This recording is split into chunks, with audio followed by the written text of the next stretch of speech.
అందరికీ నమస్తే. నేను గరిడేపల్లి సత్యనారాయణ. అంబేద్కర్ జయంతి అనగానే సోషల్ మీడియాలో, వాట్సాప్ గ్రూప్‌లలో, ఫేస్‌బుక్‌లలో, యూట్యూబ్‌లలో వాయిస్‌లు పెట్టడం, ఫోటోలు పెట్టడం, జయంతి, జన్మదినం, మనిషి బతికున్నప్పుడు చేస్తే జన్మదినం, చనిపోయిన తర్వాత చేస్తే జయంతి. సో, ఇది పరిస్థితిని తెలియజేసుకుంటూ, చనిపోయింది చేస్తే వర్ధంతి వస్తది. సో, ఇది అంబేద్కర్ జయంతి ఏప్రిల్ 14. అంబేద్కర్ చిన్నతనం నుంచే ఆయన అనేక కష్టాలు అంటరాని వాడిగా మనం జీవించింది మనం చూసాం, చదివాం. అన్నీ ఇదున్నా గూడా ఆయన ఇదైనటువంటి పరిస్థితిని మనం చూస్తా ఉంటాం. స్కూల్లో గూడా ఆయన రెండో తరగతి పౌరుగా చూశారు. అన్ని డిగ్రీలు ఉన్నటువంటి ప్రపంచం మేధావుల్లో అంబేద్కర్ ఒకడుగా వెలుగొందాడు. ఇయాల రేపు పిల్లలకి సంబంధించి కంప్యూటర్ లేదు, టీవీ లేదు, సెల్ ఫోన్ లేదు, ఇష్టం వచ్చిన ఫుడ్ లేదు, గాడిద గుడ్డు లేదనేది చూస్తాను. చాలామంది పిల్లలకి సంబంధించి మన పెదాయన అంబేద్కర్ గురించి చెప్పినప్పుడు పిల్లలు ఇన్స్పిరేషన్ కావాల్సొస్తది. ఇంకోవైపు అంబేద్కర్ గురువు జ్యోతిరావు పూలే, సావిత్రిబాయి పూలేకి సంబంధించినటువంటి మనల్ని గూడా. సో, వీళ్ళు అప్పటికే చనిపోయారు. తర్వాత అంబేద్కర్ వచ్చాడు. అంబేద్కర్ నాకు వాడు గురు సమానులని చెప్పేసి చెప్పడం జరిగింది. సావిత్రిబాయి పూలే, అదేవిధంగా అమ్మ సావిత్రిబాయి పూలే, అయ్య జ్యోతిరావు పూలే అని. అందుకోసం వాళ్ళని ఇన్స్పిరేషన్ తీసుకొని పిల్లలు చదువుకోవాలి. ఇవాళ అంబేద్కర్‌కి సంబంధించి వచ్చినప్పుడు చిన్ననాటి నుంచి అనేక బాధలు, గాథలు వచ్చినటువంటి పరిస్థితిని మనం చూస్తాం. తర్వాత విదేశాలకు వెళ్ళటం మనం చూస్తాం. సో, పిల్లలు మరణానికి సంబంధించి అంటే తన పిల్లలకు సంబంధించి కూడా చనిపోయినప్పుడు ఏదైతే ఉన్నదో చనిపోయినప్పుడు తన అందుబాటులో లేకుండా ఉండటం. సో, అమ్మ రమాబాయి అంబేద్కర్ కూడా ఆ మహా తల్లికి ఈ సందర్భంగా పాదాలకి అమ్మలాగా ప్రణామాలు చేస్తూ అమ్మది కూడా చాలా కీలకమైనటువంటి పాత్ర. సో, ఈ క్రమంలో భారతదేశ రాజ్యాంగాన్ని రాజ్యాంగ పరిషత్‌తో కూడినటువంటి రాజ్యాంగాన్ని అంబేద్కర్ చాలా క్రియాశీలమైన పాత్ర పోషించాడు. భారతదేశంలో 5,000-7,000 కులాలుంటే 4,000 కులాలు చేసి 5,000-7,000 కులాలుంటే దాన్ని 4 కులాలు చేశాడు. ఓసీ, బీసీ, ఎస్సీ, ఎస్టీ అని. సో, ఆ విధంగా ముందుకెళ్ళాడు. సో, అంటరానితనం ఎక్కువ ఉన్న ఈ దేశంలో విదేశీ మతాలైనటువంటి క్రిస్టియన్ లేకపోతే ముస్లిం మతాలకు నాకు వద్దని చెప్పేసి బౌద్ధ మతంలోకి వెళ్ళి కులం లేని, అంటరానితనం లేని సమాజం కోసం ముందుకెళ్ళినటువంటి పరిస్థితిని మనం చూస్తూ ఉంటాం. అంబేద్కర్ జీవితానికి సంబంధించి చెరువులో నీళ్లు ఆడుకోవడానికి సంబంధించి కూడా ఇబ్బంది కలిగినప్పుడు చెరువు నీళ్ల కోసం, త్రాగునీరు కోసం పోరాటం చేసే సందర్భాన్ని, హిందూ కోడ్ బిల్లులో సమాజానికి సంబంధించి ఆయన న్యాయశాఖ మంత్రిగా ఉండి ఇయాల రేపు సర్పంచ్ కాదు వార్డు నెంబర్ 10 రాజీనామా చేయమని చేయడానికి సిద్ధం లేదు. న్యాయశాఖ మంత్రిగా ఉండి కూడా అంబేద్కర్ హిందూ కోడ్ బిల్లులో మహిళల వాటా మహిళకి ఇవ్వాలని చెప్పేసి అట్లా అనేక డిమాండ్స్ మీద దేశాభివృద్ధి కోసం ఆయన అనేక బాటలు రాజమార్గాన్ని చేయటం జరిగింది. సో, అంబేద్కర్ జయంతి రోజు ఆయన్ని స్మరించుకోవటం, ఆయన స్మరణని, ఆయన మరణాన్ని మళ్ళీ ఒకసారి గుర్తు చేసుకొని మనం ముందుకెళ్లాల్సిన అవసరం ఉంది. అనేక పట్టాలు, అనేక డిగ్రీలు చదివినటువంటి అంబేద్కర్ ఆయన ఒక రోల్ మోడల్‌గా మనకు కనిపిస్తుంటాడు. సో, చదువుకున్న వాళ్ళు దేశంలో చాలామంది ఉన్నారు. ఉద్యమాలు చేసిన వాళ్ళు చాలా ఉన్నారు. కానీ చదువుకొని ఉద్యమాలు చేస్తూ జాతికి దశ, దిశ, మార్గనిర్దేశం చేసినటువంటి నాయకుడు అంబేద్కర్. ఇలా భారతదేశంలో ఏ ప్రాంతంలోనైనా ఇలా అంబేద్కర్ జయంతి చేయరంటే అతిశయోక్తి కాదనేది చెప్పొచ్చు. సో, అంబేద్కర్ దళితులకి, అంటరాని వాళ్ళకి రిజర్వేషన్స్ పెట్టాలని చెప్పేసి, వాళ్ళని కూడా బయటికి తీసుకురావాలని చెప్పేసి, సో, ఆ విధంగా అనేక రకాల రిజర్వేషన్స్ పేరుతో భారత రాజ్యాంగానికి సంబంధించి రాజ్యాంగ పరిషత్తులో ఆయన చాలా నిద్రలేని రాత్రులు గడుపుతూ ఆ విధంగా ముందుకు పోయినటువంటి పరిస్థితి మనం చూస్తాం. అమ్మ రమాబాయి అంబేద్కర్ చనిపోయిన తర్వాత ఇంకొక అమ్మని చేసుకున్నాడు. అది భౌతికంగా ఆయనకు వండి పెట్టడానికి వీటికి సంబంధించి అనేది చెప్పక తప్పదు. సో, ఏది ఏమైనప్పటికీ కూడా భారతదేశ చరిత్ర ఉన్నంతకాలం అంబేద్కర్ ఉంటాడనేది. సో, యావత్ దేశం మీద ఆయన కలగన్నాడు. ఆయన కలలకు సంబంధించి చదువుకున్న వాళ్ళు నెరవేర్చలేదు. గ్రామీణ ప్రాంతాలకు వెళదాం అనుకునేటానికి ఆయన ఆధునిక వైద్యం అందుబాటులో లేక చనిపోయినటువంటి బాధాకరమైనటువంటి సందర్భాన్ని మనం చూస్తాం. సో, ఇది ఏది ఏమైనా అంబేద్కరు అంటే భౌతికంగా ఒక 5.5 అడుగులు ఉంటాడు, కళ్ళజోడు పెడతాడు, చేతిలో పుస్తకం ఉంటుంది. ఇది కాదు. సో, అంబేద్కర్ అంటే ఆయన ఐడియాలజీ. దేశం బాగుండాలి, సుభిక్షంగా ఉండాలి, ప్రపంచాన్ని నడిపించే స్థాయికి పోవాలని చెప్పేసి బహుముఖ ప్రజ్ఞాశాలి, మేధావి, అనేక డిగ్రీలు ఉన్నటువంటి ఏకైక వ్యక్తి. అంత బ్రిలియంట్ ప్రపంచంలో టాప్ మోస్ట్ 3 ముగ్గురే ఉంటారంటారు. అందులో కార్ల్ మార్క్స్, అంబేద్కర్, మూడో ఆయన ప్లేటోనో ఎవరో ఉన్నట్టున్నారు. సో, వాళ్ళని తెలియజేసుకుంటూ సో, బ్రిటిష్ గ్రంథాలయాలన్నీ చదివిన వాళ్ళు వీళ్ళిద్దరే అంటారు. సో, ఆ రోజుల్లో రాజులకు సంబంధించి వాళ్ళు ఇచ్చేటువంటి దాని ప్రకారం సాహు మహారాజ్ ఇచ్చినటువంటి తోడ్పాటుతోని విదేశాలకు వెళ్ళి చదువుకున్న పరిస్థితిని కూడా మనం చూస్తాం.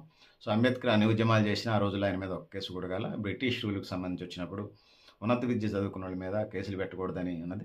అయితే వాళ్ళు ఈయన మీద కూడా రకరకాల యాక్ట్స్ పెట్టించి ఇబ్బందులు చేసేటోడు. ఆ విధంగా లక్కీగా అంబేద్కర్ బయటపడ్డాడు. ఇంకా అంబేద్కర్ గురించి మనం చెప్పుకోవాల్సి వస్తే ముఖ్యంగా అట్టడుగు వర్గాల, అట్టడుగు జాతులకు సంబంధించి మద్యపానం, ధూమపానానికి సంబంధించి ఎదిగినే ఉంటాడు. దూరంగానే ఉంటాడు. సహజంగానే వేడి ప్రాంతాల నుండి వెళ్ళి తాగుబోతులను చూస్తా ఉన్నాం. తెలంగాణ రాష్ట్రం 35,000 కోట్ల నుంచి 50,000 కోట్ల ఆదాయం సంపాదిస్తుందని ఎక్సైజ్ శాఖ మీద ఆల్కహాల్, బీరు, బ్రాంది, రమ్ము, ఇసుక మీద, జిన్ మీద. ఆంధ్ర కూడా 40,000 కోట్ల నుంచి 60,000 కోట్లకి వెళతా ఉందని 29 రాష్ట్రాలు, 9 కేంద్రపాలిత ప్రాంతాలకు సంబంధించి మద్యపానం అంటే ఇట్లాంటి పరిస్థితులు నేను తెలియజేసుకుంటూ, సో అంబేద్కర్ విదేశాలకు వెళ్ళినప్పుడు అక్కడ చలి ప్రాంతాలు, యూరోపియన్ కంట్రీస్కి, ఇతర చలి దేశాలకు వెళ్ళినప్పుడు ఆయన తన రూమ్మేట్స్ అంతా కూడా మందు తాగుతూ ఉండేవాడు. కానీ మందంటే ఇరిటేషన్ వస్తుంది, అంబేద్కర్ అంటే అభిమానం వస్తుంది. సో అందుకోసం అక్కడుండి కూడా చలి దేశాల్లో ఉండి కూడా అంబేద్కర్ మందు తాగలేదు. మందు తాగకుండా నేను తాగితే నన్ను ఆదర్శంగా తీసుకునే వాళ్ళంతా తాగుతారని చెప్పేసి అంత చలి దేశాల్లో ఉండి కూడా అంబేద్కర్ మందు తాగకుండా కనిపిస్తాడు. ఇవాళ తాగుబోతులందరికీ ఎవరు తాగనోళ్ళు లేరు భూమి మీద అని అంటుంటారు. అంబేద్కర్ని ఒకళ్ళని చూపించవచ్చు. దాంతో పాటు ఈ దేశం స్వతంత్రం వచ్చే నాటికి 15% కూడా అక్షరాస్యత లేదు. బాధ అనిపిస్తూ ఉంది. 15% అక్షరాస్యత లేదు. బ్రిటిష్ వాళ్ళు వచ్చిన నాటికి కళ్ళ నీళ్ళు కూడా వస్తున్నాయి. బ్రిటిష్ వాళ్ళు ఇండియాకి వచ్చే నాటికి జీడిపి 5% ఉండేది. 5% అంటే జీడిపి 200 సంవత్సరాల పైగా పరిపాలన చేసినటువంటి క్రమంలో 200 సంవత్సరాల పైగా పరిపాలన చేసినటువంటి క్రమంలో జీడిపి 5% నుంచి 4%కి, 4% నుంచి 4% నుంచి 3%కి, 3% నుంచి 2%కి, 2% నుంచి 1%కి, బ్రిటిష్ వాళ్ళు ఈ దేశాన్ని వదిలిపెట్టిపోయే నాటికి 0.5%తో ఈ దేశ ప్రజలు పేదరికంలో మగ్గుతూ ఉన్నారు. సో అంత పేదరికంలో మహానుభావులు అంబేద్కర్ లాంటి వాళ్ళు, ఇంకా అనేక మంది స్వతంత్ర సమరయోధులు ఈ దేశ అభివృద్ధిని, ఈ దేశం ప్రజలందరూ ఉండాలని చెప్పేసి ఆయన అంబేద్కర్ కలలు కన్నాడు. సో అందుకోసం ఇవాళ మేమెంతో మాకంత వాటా ఇవాళ నినాదంగా ఉన్నది. ఏదైతే ఉందో ఇవాళ చెప్పినటువంటి ఉత్తరప్రదేశ్ ములాయం సింగ్ యాదవ్, బీహార్ లాలూ ప్రసాద్ యాదవ్, మధ్యప్రదేశ్ శరత్ యాదవ్ ఆదర్శంగా తీసుకొని మేమెంతో మాకంత వాటా జనాభా దామాషా నిష్పత్తిలో ముందుకెళ్లాల్సిన అవసరం ఉంది. ఆర్థికంగా డెవలప్ చేయాల్సిన అవసరం ఉంది. ఓసీలు ఇప్పటికే ఈడబ్ల్యూఎస్ రిజర్వేషన్స్ పొందుతూ ఉన్నారు. ఈ దేశాన్ని సర్వతోముఖాభివృద్ధిగా, సంతులిత, సస్టైనబుల్ డెవలప్మెంట్గా, సమగ్రాభివృద్ధిగా ముందుకు తీసుకెళ్లే ప్రయత్నం చేద్దాం. మహానుభావుడు, మహనీయుడు అంబేద్కర్ జయంతి ఏప్రిల్ 14న జరుగుతూ ఉంటుంది. పూలేది మననే చేసుకున్నాం ఏప్రిల్ 11. సో ఆ విధంగా ముందుకు పోవాల్సిన అవసరం అని తెలియజేసుకుంటూ, సో పెద్దలారా, మిత్రులారా, మహనీయులందరినీ ఒకసారి స్మరించుకుంటూ, వాళ్ళు కేవలం వాళ్ళ కుటుంబాలకే కాకుండా యావత్ ప్రపంచానికి మార్గనిర్దేశం చేశాడు. దశ దిశ మార్గనిర్దేశం చేసినటువంటి మహానుభావులకి, అంబేద్కర్కి ముఖ్యంగా అట్లాంటి తరహా మహానుభావులందరికీ కూడా, సాహు మహారాజ్, అదేవిధంగా సందుగాడికే బాబా, సర్దార్ సర్వై పాపన్న గౌడ్, పండగ సాయన్న, చాకలి ఐలమ్మ, ఇట్లా అనేక మంది మహానుభావులు ఎవరైతే ఉన్నారో వీళ్ళంతా కూడా, కొండ లక్ష్మణ్ బాపూజీ, జయశంకర్, మహాత్మా గాంధీ, ఇట్లా చెప్పుకుంటూ పోతే సుభాష్ చంద్రబోస్, ఈ దేశం బాగుండాలని, మిగతా దేశాలకి ధీటుగా రోల్ మోడల్గా ముందుకు వెళ్ళాలని చెప్పేసి సుభిక్షంగా కలగన్న మహానుభావులందరినీ, మహనీయులందరినీ మరొకసారి స్మరించుకుంటూ, అంబేద్కర్ జయంతి సందర్భంగా, పుట్టినప్పుడు చేస్తే పుట్టినరోజు, చనిపోయిన తర్వాత చేస్తే జయంతి వస్తుంది. అంబేద్కర్ జయంతి సందర్భంగా అంబేద్కర్ని మరొకసారి గుర్తు చేసుకుంటూ, స్మరించుకుంటూ, ఆయనకి నివాళులర్పిస్తూ, జోహార్లు తెలియజేస్తూ, అంబేద్కర్ మనవడు మాకు అమ్మ వచ్చినప్పుడు కలిశాను, ఫోటో కూడా దిగాను, మన ఫేస్బుక్లో కూడా పెట్టేశాం. సో ఆయన కూడా, అంబేద్కర్ మనవడు కూడా ఆ స్థాయి ఎడ్యుకేటెడే. ముఖ్యంగా అట్టడుగు వర్గాల పక్షపాతిగా కనిపించాడు. వాళ్ళకి ఏదో అన్యాయం జరుగుతుంటే చూడనిదిగా ఉన్నది.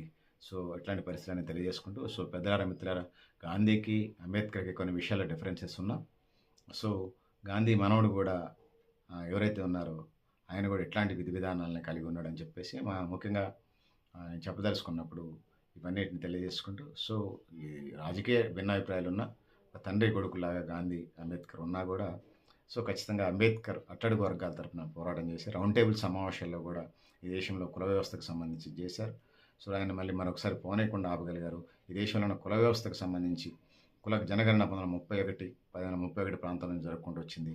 సో ఆ విధంగా సకల కుల జనగణన 2026లో స్టార్ట్ అవుతుంది. వీళ్ళు కూడా చేసి ఆ విధంగా ముందుకెళ్ళాలి. మరి కుల వ్యవస్థను మనం ఏం చేద్దాం? వృత్తుల వారీగా కుల విభజన చేసుకుంటూ వచ్చింది భారత సమాజం. ఇతర దేశాల్లో కూడా ఉన్నదే, అది ఒక రకమైనటువంటి వివక్ష ఉంటుంది. తెల్ల జాతీయులు, నల్ల జాతీయులని దక్షిణాఫ్రికా నెల్సన్ మండేలాని 26-27 సంవత్సరాలు పెట్టినటువంటి సందర్భాన్ని మనం చూస్తాం జైల్లో. ఇట్లా ఒక్కొక్క దేశంలో ఒక్కొక్క పరిస్థితి ఉంటుంది. ఒకసారి డ్రగ్స్ ప్రాబ్లమ్ ఉంటది. ఇంకోసారి టూరిజం ప్రాబ్లమ్ ఉంటది. ఇంకోసాట పేదరికం కారణం ఉంటది. ఇంకోసాట అగ్రికల్చర్ సంబంధించిన వాటర్ ఫెసిలిటీ ప్రాబ్లమ్ ఉంటది. ఇంకోసాట భూభాగం లేకపోవడం ప్రాబ్లమ్‌గా ఉంటది. ఒక్కొక్క దేశానికి ఒక సమస్య ఉన్నది. భారతదేశానికి కూడా సమస్య ఉన్నది. సో, ఉపరితలం మీద కాకుండా లోతుల్లోకి వెళ్లి అధ్యయనం చేసినప్పుడు, వాళ్ళు ఈ దేశ పౌరులని ప్రేమ కలిగినప్పుడు, వాళ్ళకి మనం ఏం చేయగలం అనుకున్నప్పుడు, ఇవన్నీ అంబేద్కర్ లాంటి ఐడియాలజీస్ వస్తాయి. ఆ విధంగా ఒక్క అంబేద్కర్ కాదు, 100 మంది అంబేద్కర్‌లు, 100 మంది మహనీయులు, వేల మంది, లక్షలాది మంది పుట్టుకొచ్చి ఈ దేశ నవనిర్మాణానికి బాటలు వేస్తారని, ఆ విధంగా ఈ దేశం ముందుకు పోవాలని తెలియజేసుకుంటూ, సో పెద్దలారా, మిత్రులారా, మీరు కూడా మీ అభిప్రాయాన్ని కామెంట్ బాక్స్‌లో రాయండి అని తెలియజేస్తూ, నేను గరిడేపల్లి సత్యనారాయణ, న్యూ లక్ష్య ఆర్గనైజేషన్. థ్యాంక్ యూ అని ఉండాలి పెద్దలారా.